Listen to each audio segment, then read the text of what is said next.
2个月前，昆桑在超市看到一种螃蟹，买了2只带回家饲养。这是鲜活的螃蟹，生活在200米以下的海域，原产于俄罗斯和美国的阿拉斯加。长长的细腿，中间有一个圆圆的身体，就叫它们小黑吧。给它们加点水，看看它们还会不会动。螃蟹靠鳃呼吸，一旦它们的鳃变干，就无法呼吸，甚至死掉。加过水后，它们还是没什么反应，不会是挂了吧？过了一会儿，其中一只动了起来，小黑的嘴开始动了，说明这家伙还活着。仔细看它的小前钳，还会反射出金属的光泽。不过看着它们无精打采的样子，完全没有力气，可能是经过了长途运输，加上水土不服，动作非常缓慢。那么它们能不能恢复原来的状态呢？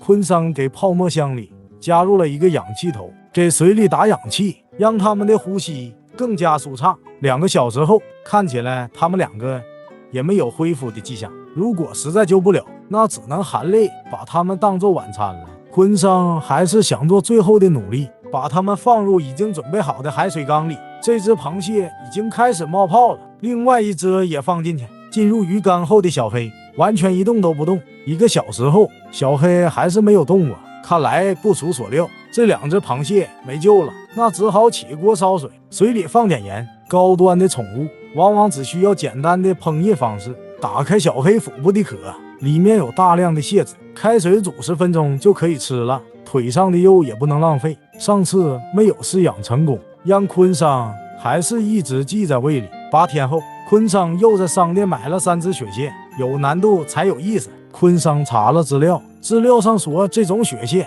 在2.5度左右的水温下比较活跃。为了饲养它们，昆桑找出一个鱼缸，加满海水后放上一些冰块，等待冰块完全融化后，看一下温度计，现在水温已经到了5度左右。鱼缸里放入一个氧气头，接着把螃蟹搞里头。过了一会儿，水温已经升到了8度。想要保持适合的温度，还是得加冰块，希望它们可以过得舒服一些。不过加了冰块，还是没能控制住水温的上升。几分钟后，水温上升到了10度左右。昆桑静静地观察了一会儿，发现下面的那只螃蟹在动。因为空间比较狭窄，2只螃蟹在这个鱼缸里显得比较拥挤。另外一只螃蟹放在盘子里，里面放上虾肉。小黑开始开口吃东西了。看一个生物的状态好不好，就看它吃不吃东西，这让昆桑非常开心。不过观察了一会儿，这螃蟹并不是在吃肉，而是小手在动来动去。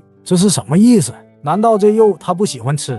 这次昆桑想了个办法，把它们放冰箱里，在冰箱的冷藏室放一个整理箱，整理箱里放上海水，把螃蟹放里面。9天后，打开冰箱门看看，水温控制在6度左右。小黑还活着吗？分辨不出它的生命体征，拿起来看一下，还在吐泡泡，看来温度适宜。给它放一块鱼肉，希望小黑可以健康的活下去。水里有一似小黑粑粑的东西，说明小黑是没问题。10天后，昆桑来观察小黑，打开冰箱门，鱼肉并没有被吃过的痕迹。小黑到底还活着吗？拿出来看看，它的鳃还在动，说明它还活着。饲养箱里有大量的粑粑，如果不捞出来的话，水质就会很快变差。把饲养箱打捞干净后，继续把小黑放里面。11天后，小黑还好吗？把它拿起来，腿已经完全僵硬，鳃也不再动了。